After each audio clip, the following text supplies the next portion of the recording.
ये कहानी है सोनपुरा गांव की, जहां दिन निकलते ही गांव में जिंदगी दौड़ने लगती है। बच्चों की खिलखिलाती हंसी, बाजार की रौनक, दुकानों पर भीड़ और हर तरफ चहल पहल। लेकिन जैसे ही सूरज ढलता है, सोनपुरा का चेहरा बदलने लगता है। दुकानदार जल्दी जल्दी अपनी दुकानें बंद कर लेते हैं। लोग बिना रुके सीधे अपने अपने घरों की तरफ बढ़ जाते हैं। गलियां जो दिन में गुलजार रहती हैं, पल भर में सुनसान हो जाती हैं। दरवाजे बंद, खिड़कियां सिमट जाती हैं और फिर गांव में छा जाता है एक अजीब सा सन्नाटा। लोग शाम ढलते ही अपने घरों से निकलना बंद कर देते हैं, क्योंकि सोनपुरा के लोग जानते हैं रात यहां सिर्फ अंधेरा नहीं लाती, बल्कि कुछ ऐसा भी जाल जाता है जिसका नाम लेना भी डर पैदा कर देता है। क्योंकि गांव से बाहर थोड़ी ही दूरी पर एक कोठी खड़ी है। ये कोठी है सेठ दीनानाथ की। कभी इस कोठी में दिए जलते थे, हंसी खुशी गूंजती थी, लेकिन आज यहां सिर्फ खामोशी चिल्लाती है। कहते हैं इस कोठी में किसी के भी प्रवेश मात्र से वो आत्मा जाग उठती है और फिर वो इंतजार नहीं करती, सीधे हमला करती है, मानो उसे किसी से भयानक बदला लेना हो। इस कोठी में वर्षों पहले कुछ ऐसे हादसे हुए जो लोगों के दिल दिमाग में जहर की तरह भर गए। कभी कोई रात में लौटते हुए बीमार पड़ गया, कभी किसी ने कहा उसे किसी औरत की रोती हुई आवाज आई, तो कभी किसी ने दावा किया कि उसे किसी ने पीछे से छू लिया। धीरे धीरे गांव में इस कोठी को लेकर डर फैल गया। एक रात करीब 2 बजे दो दोस्त कार से गांव के पास से गुजर रहे थे। अंधेरी सड़क, चारों तरफ सन्नाटा। अचानक झटका, कार झटके से रुकी, इंजन बंद। अरे यार, अभी कार को खराब होना था। इतनी रात हो गई है, इस समय तो कोई मैकेनिक भी नहीं मिलेगा। हाँ यार, इतनी रात में तो कुछ दिखाई भी नहीं दे रहा है और बहुत ठंड भी है। अभी सुबह होने में 3-4 घंटे हैं। अब क्या किया जाए? वो देख, सामने एक कोठी है। चल वहीं चल के मदद मांग लेते हैं और सुबह तक वहीं रात गुजार लेंगे। हाँ यार, तुम सही कह रहे हो। यहाँ सड़क पर खड़े रहना सही नहीं है। दोनों दोस्त धीरे धीरे कोठी के पास पहुंचे। चारों तरफ पूरा सन्नाटा, न कोई रोशनी, न कोई इंसान, न कोई आवाज। कोठी जैसे बरसों से किसी का इंतजार कर रही हो। अजीब है, यहाँ कोई दिखाई नहीं दे रहा। शायद सब सो रहे हैं। और यही सोचकर दोनों दोस्त कोठी के अंदर चले जाते हैं। जैसे ही उन्होंने अंदर कदम रखा, यार यहाँ कुछ अजीब सा लग रहा है। और तभी अचानक उनके सामने एक भूतिया साया उभर आता है। न पूरा चेहरा, न पूरा शरीर, बस काली धुंध में लिपटा एक डरावना अस्तित्व। उसकी आंखें अंधेरे में भी जलती हुई रहती हैं। हवा अचानक रुक जाती है, दिल की धड़कन कानों में गूंजने लगती है। एक दोस्त कुछ बोलना चाहता है, लेकिन आवाज गले में ही अटक जाती है। तभी वो साया तेजी से उनकी तरफ बढ़ता है और उसी पल और अगले ही पल दोनों दोस्त वहीं बेहोश होकर जमीन पर गिर पड़ते हैं। अगली सुबह जब सूरज की हल्की रोशनी गांव पर पड़ी, तो दोनों दोस्त कोठी के बाहर बेहोशी की हालत में पड़े मिले। उनके कपड़े धूल से भरे थे, चेहरे पर डर साफ झलक रहा था। थोड़ी देर में गांव के कुछ लोग उधर से गुजरे। उन्हें देखकर लोग घबरा गए और जल्दी जल्दी दोनों को उठाया। अरे ये क्या हाल है? रात को क्या हुआ था? वहां जाना मना है, कोई मत जाना, वहां आत्माएं हैं। हमने जो देखा वो इंसानी नहीं था। डर के मारे दोनों दोस्त बिना पीछे देखे गांव छोड़कर भाग गए और उस कोठी के पास जाने की किसी ने फिर कभी हिम्मत नहीं की। कुछ दिनों बाद की बात है। उस रात मौसम बहुत अजीब था। आसमान में काले बादल छाए हुए थे और अचानक तेज मूसलाधार बारिश शुरू हो गई। उसी रास्ते से एक बाइक सवार किसी दूर के गांव से अकेला आया। बारिश इतनी तेज थी कि सड़क दिखनी बंद हो गई। बिजली चमकती और दिल दहला देने वाली गरज। बाइक वाला रुक गया। ऐसी बारिश में आगे जाना खतरे से खाली नहीं, कहीं थोड़ी देर रुकना पड़ेगा। तभी उसकी नजर पड़ी उसी बदनाम कोठी पर जिसके बारे में गांव में लोग कहते थे, वहां मत जाना, आत्मा रहती है। चलो इसी कोठी में रुक जाता हूँ, बस थोड़ी देर। जैसे ही बारिश रुकेगी मैं यहाँ से चला जाऊंगा। जैसे ही वो बाइक सवार कोठी के अंदर कदम रखता है, तेज ठंडी हवा पूरे कमरे में घूम जाती है। वो आत्मा जाग जाती है। आना मना। वो आत्मा अचानक बाइक सवार पर हमला कर देती है। बाइक सवार कुछ समझ पाता उससे पहले ही वो जमीन पर गिर पड़ता है। उसका पूरा शरीर एक झटके में अकड़ जाता है। वो वहीं बेहोश हो जाता है। कोठी के अंदर सिर्फ आत्मा की डरावनी हंसी गूंजती रहती है। अगली सुबह जैसे ही होती है, उधर से गांव का एक आदमी गुजर रहा होता है। अचानक उसकी नजर कोठी के बाहर पड़े एक आदमी पर पड़ती है। वो बाइक सवार के पास जाता है और उसे हिलाने लगता है।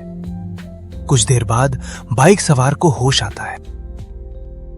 उस कोठी में कभी मत जाना, वहां जाना मना है, वहां आत्मा रहती है।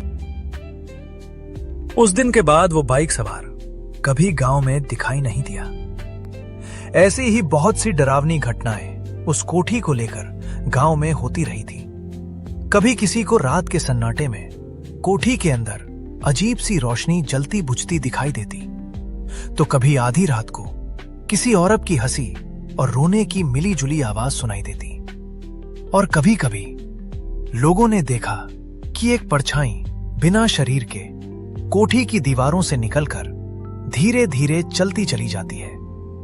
इसी वजह से गांव के बुजुर्गों ने सख्त चेतावनी दे दी थी, उस कोठी के अंदर कोई नहीं जाएगा, क्योंकि जो भी गया वो वापस तो आ गया, मगर पहले जैसा कभी नहीं रहा।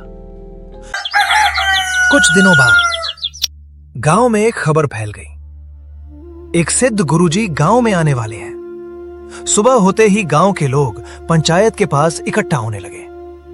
हर चेहरे पर डर भी था और उम्मीद भी, क्योंकि लोगों ने पहले ही सुन रखा था गुरुजी बहुत बड़े सिद्ध पुरुष हैं, बहुत नेक दिल है, और उन्होंने कई भटकी हुई आत्माओं को मोक्ष दिलाया है। थोड़ी देर बाद गुरुजी वहां पहुंचे। सादा वेश, शांत चेहरा और आंखों में गहरी समझ। पूरा गांव सम्मान से झुक गया। महाराज, हमारे गांव में एक पुरानी कोठी है। रात होते ही वहां अजीब अजीब आवाजें आती हैं। जो भी उधर गया वो सही सलामत नहीं लौटा। महाराज, कृपया हमारी मदद कीजिए। गुरुजी शांत होकर सबकी बातें सुनते रहे। फिर थोड़ी देर बाद गंभीर स्वर में बोले, वो कोठी किसी श्राप की वजह से नहीं, बल्कि अधूरे न्याय की वजह से अशांत है। तो महाराज जी, अब आप ही बताइए, हम लोग क्या करें? डरने की जरूरत नहीं है। आज रात मैं स्वयं उस कोठी में जाऊंगा और उसी आत्मा से यह भी पूछूंगा कि वो अब तक अशांत क्यों है। जब तक उसके अशांत होने का कारण सामने नहीं आएगा, तब तक इस समस्या का समाधान नहीं होगा। महाराज जी, आप ही इस गांव को बचा सकते हैं। आप जैसा कहेंगे हम लोग वैसा ही करेंगे। बस इस कोठी के डर से हम गांव वालों को बचा लीजिए। ठीक है, मैं उस आत्मा से उसके अशांत होने की वजह जानने का प्रयास करूंगा।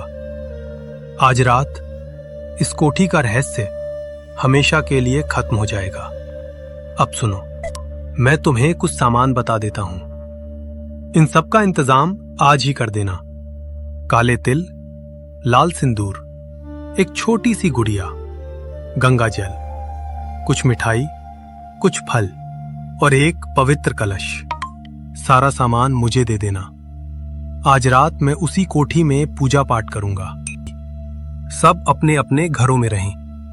जो होगा मैं स्वयं देख लूंगा। ठीक है महाराज जी, हम सब मिलकर सारी व्यवस्था कर देंगे। जो जो सामान आपने बताया है वो सब हम आज ही आपको दे देंगे। बस महाराज जी, आप इस गांव को उस कोठी के डर से मुक्त कर दीजिए। उसी रात अंधेरा गहराता जा रहा था।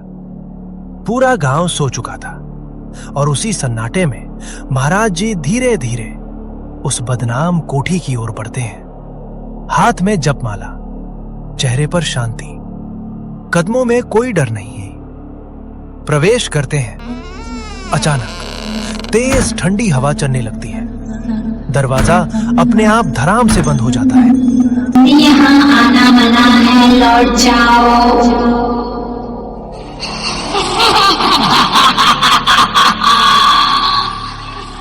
बिना किसी डर के महाराज जी वहीं जमीन पर बैठ जाते हैं। कोठी के अंदर चारों तरफ सन्नाटा है, लेकिन उनके चेहरे पर अद्भुत शांति है। वो धीरे धीरे पूजा की सारी तैयारी करने लगते हैं। चौक पूर्णा को सावधानी से सजाते हैं, बीच में आसन बिछाते हैं, शुद्ध घी का दीपक आदर से रखते हैं, गंगा जल से वेदी को पवित्र करते हैं।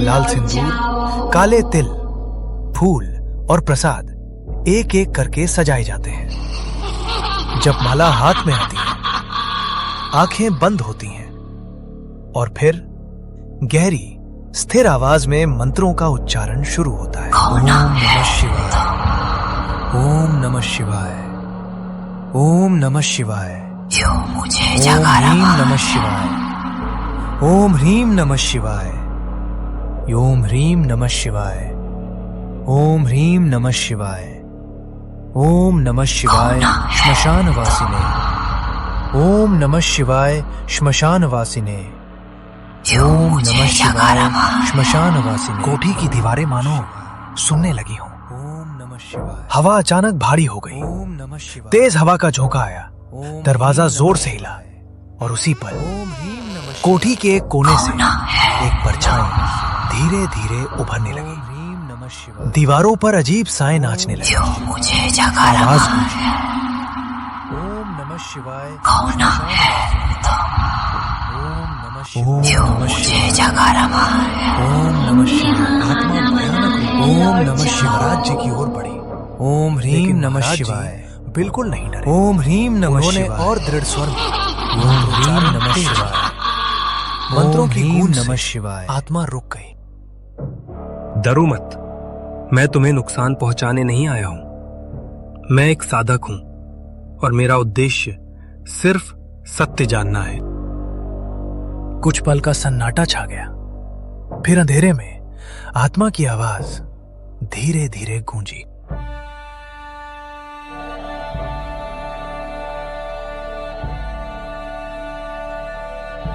मैं बुरी नहीं हूं, मुझे बुरा बनाया गया। अब मुझे सब बता दो, तुम्हारे साथ आखिर हुआ क्या था? मैं तुम्हें विश्वास दिलाता हूं, अगर तुम्हारे साथ अन्याय हुआ है तो मैं तुम्हें पूरा न्याय दिलाऊंगा। क्या कोई मेरी बात सुनेगा? हाँ, आज पहली बार कोई तुम्हारी बात पूरे विश्वास से सुनेगा।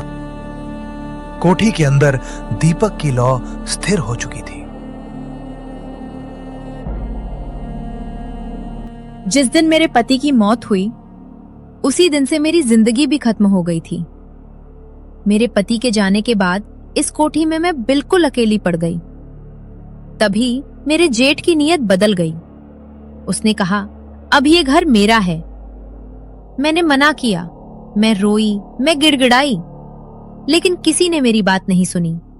और फिर मैं तुम्हें विश्वास दिलाता हूं, जिन्होंने तुम्हारे साथ अन्याय किया है उन्हें सजा जरूर मिलेगी। ये मेरा वचन है। अगर मुझे न्याय मिल गया तो मैं इस जगह को हमेशा के लिए छोड़ दूंगी। आत्मा ने महाराज जी को अपने साथ हुई पूरी घटना शांत स्वर में सुना दी। महाराज जी ने उसकी हर बात ध्यान से सुनी और विश्वास किया। इसके बाद महाराज जी शांत मन से उठे और उस कोठी से बाहर निकल गए। रात अब भी अंधेरी थी, लेकिन कोठी के अंदर पहली बार उम्मीद की शांति थी। अगली सुबह महाराज जी ने पंचायत के पास सभी गांव वालों को बुलाया। सबके सामने उन्होंने बताया कि रात को उनकी उस आत्मा से मुलाकात हुई है। महाराज जी बोले, वह आत्मा न्याय के लिए भटक रही है। अगर उसे न्याय मिला तो वो कोठी हमेशा के लिए छोड़ देगी। उसके साथ अन्याय उसके अपने जेठ ने किया है और अब उसे पुलिस के हवाले करना होगा। सच सामने आते ही सब कुछ साफ हो जाएगा। ठीक है महाराज जी, जैसा आप बताएंगे हम सब उसके लिए तैयार हैं। उस स्त्री के साथ उसके जेठ सुंदरलाल ने अन्याय किया है। अब हम सबको मिलकर उसके घर चलना चाहिए। गांव वाले एकजुट होकर बोले, चलो अब देर नहीं करनी चाहिए। सब लोग पुलिस के साथ सुंदरलाल के घर पहुंचे। सब लोग पुलिस के साथ सुंदरलाल के घर पहुंचते हैं। घर के बाहर पूरा गांव इकट्ठा हो जाता है। सुंदरलाल, अब तुम्हारे गुनाह का राज खुल चुका है। तुमने अपने ही भाई और उसकी पत्नी के साथ जो अन्याय किया, उसकी सजा आज तक पूरा गांव भुगत रहा है। मैंने कुछ नहीं किया, मुझ पर झूठा इल्जाम लगाया जा रहा है। बेहतर होगा कि तुम यहीं अपना गुनाह कबूल कर लो, वरना सच निकलवाने के हमारे और भी तरीके हैं। ये सुनते ही सुंदरलाल का चेहरा उतर जाता है और माहौल और भी गंभीर हो जाता है। पुलिस की सख्त बात सुनते ही सुंदरलाल के चेहरे का रंग उड़ जाता है और फिर सुंदरलाल एक एक करके सब कुछ बताने लगा। जब मेरा छोटा भाई दिनेश अचानक बहुत बीमार पड़ गया था और उसे तुरंत अस्पताल में भर्ती कराया गया था। दिन रात इलाज चल रहा था, दवाइयां बदलती जा रही थी, लेकिन उसकी हालत में कोई सुधार नहीं हो रहा था। अस्पताल की दीवारों के बीच बैठा मैं हर गुजरते दिन के साथ टूटता जा रहा था। तभी डॉक्टर वहां आई और गंभीर आवाज में बोली, आपके भाई की किडनी फेल हो चुकी है। उनके इलाज में लगभग 40-50 लाख रुपए का खर्च आएगा। अगर इलाज कराना है तो जल्दी से पैसों का इंतजाम कर लीजिए। ये सुनते ही मेरे पैरों तले जमीन खिसक गई। मेरे सामने मेरे भाई की जिंदगी थी और दूसरी तरफ इतना बड़ा खर्च। मैं कमरे से बाहर आ गया और अकेले में सोचने लगा, इतना पैसा अगर इलाज में लगाऊं तो भी क्या पता मेरा भाई बचे या नहीं। मेरे मन में एक खौफनाक सोच जन्म लेने लगी। अगर वो चला जाए तो ये खर्च भी बचेगा और उसका हिस्सा भी मुझे मिल जाएगा। मैं जानता था ये सोच गलत है, बहुत गलत, लेकिन उस वक्त मेरा लालच मेरे इंसान होने से बड़ा हो गया। उसी पल मैंने एक ऐसा फैसला कर लिया जिसने मेरी पूरी जिंदगी अंधेरे में धकेल दी। और फिर एक दिन जब मुझे मौका मिला, मैंने उसकी दवाइयों के साथ छेड़छाड़ कर दी। उसके बाद उसकी हालत अचानक बिगड़ गई और कुछ ही समय में वो चल बसा। पैसे भी बच गए और उसका हिस्सा भी मेरा हो गया। लेकिन उसके जाने के बाद एक बड़ी मुश्किल सामने आ गई। उसकी पत्नी, जो इस संपत्ति की कानूनी हकदार थी। दिनेश का अंतिम संस्कार कर दिया गया था। चिता की आग धधक रही थी। एक तरफ उसका शरीर लपटों में समा रहा था और दूसरी तरफ मेरे मन में लालच धीरे धीरे बढ़ता जा रहा था। अगर सब कुछ उसकी पत्नी के हाथ में चला गया तो मेरा क्या होगा? आग की गर्मी मेरे चेहरे तक आ रही थी और उसी आग के साथ मेरे भीतर की इंसानियत पिघलती जा रही थी। मैं सोचने लगा, किसी तरह उसे अपने बस में कर लूं ताकि सारा हिस्सा मेरा हो जाए। दिनेश की मौत के कुछ दिनों बाद मैं उसके घर गया। उसकी पत्नी अब भी शोक में डूबी हुई थी। मैंने धीरे से कहा, देखो, दिनेश अब इस दुनिया में नहीं रहा।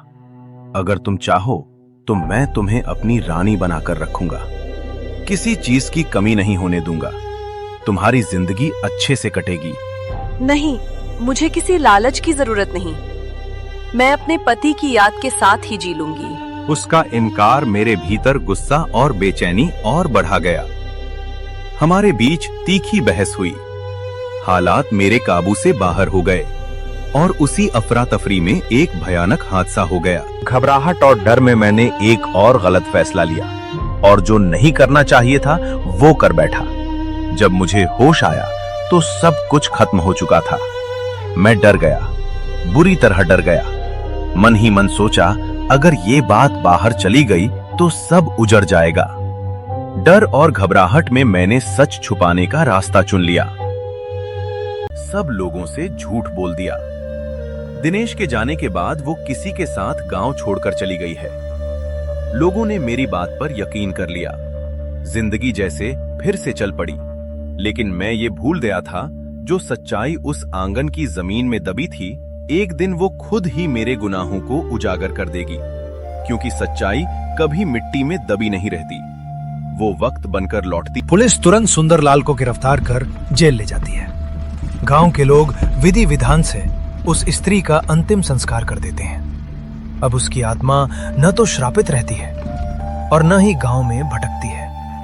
न्याय मिलते ही उसे शांति और मोक्ष मिल जाता है और गांव में फिर से सुकून लौट आता है। अब हालात बदल चुके थे। छोटे छोटे बच्चे भी उस कोठी के पास खेलने आने लगे। जिस जगह से लोग डरते थे, वहीं अब हंसी और खिलखिलाहट गूंजने लगी। दोस्तों, इस कहानी से हमें यही सीख मिलती है कि सच और न्याय चाहे देर से आए, लेकिन आता जरूर है। दोस्तों, हम हर कहानी बहुत मेहनत, प्यार और सच्ची भावना से बनाते हैं।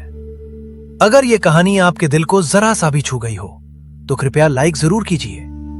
आपका एक कमेंट हमें बताता है कि हम सही दिशा में जा रहे हैं। और अगर आप चाहते हैं कि हम ऐसी ही कहानियां आप तक लाते रहें तो चैनल को सब्सक्राइब करके हमारा हौसला बढ़ाइए। आपका साथ ही हमारी सबसे बड़ी ताकत है। दिल से धन्यवाद।